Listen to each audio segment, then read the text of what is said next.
Happy Monday. We are in James chapter 5. Last week, I brought up the first of a number of points about money, noting, first of all, that James has a very Jewish style in his writing, and part of that is to bring a topic up and then move on from it and then come back to it and then move on to something else and then come back to it. And so we're now finally picking up this topic of money. And last week I introduced the first point, and that is that God owns everything, everywhere. Everything on the asset side of the ledger is His, and we are temporary stewards entrusted with His stuff, expected to use it, to invest it wisely, but we are accountable. Today, point number 2, this life is Act 1 in a 3-act play. You and I and everyone else is going to live forever.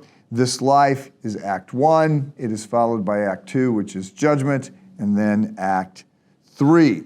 If you are looking for your ultimate rewards on this side of Act 2, then you think every aspect of the play is going to be worked out in Act 1, then you're going to be confused and frustrated.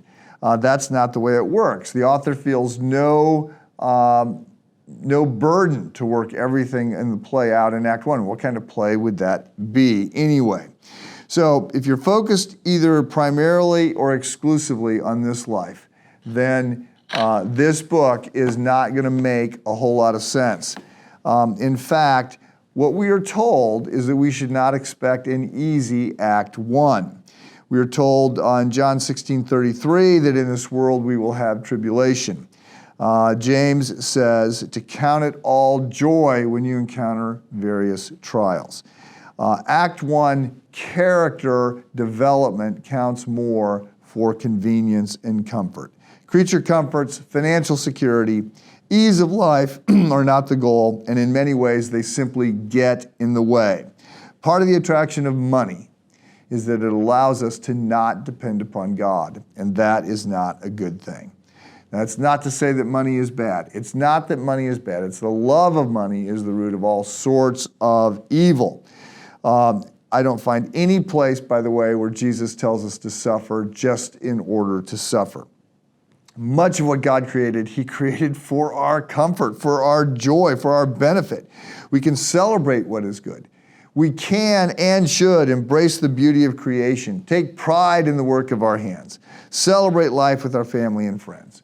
We can and should recognize God as the giver of all good things. We cannot afford to forget that Jesus was a man of joy, that He showed up at weddings and parties.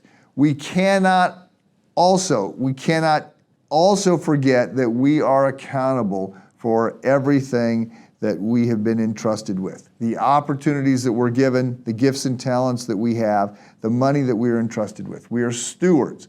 This is Act 1 of a 3-act play. We need to live in light of all 3 acts. Have a good day.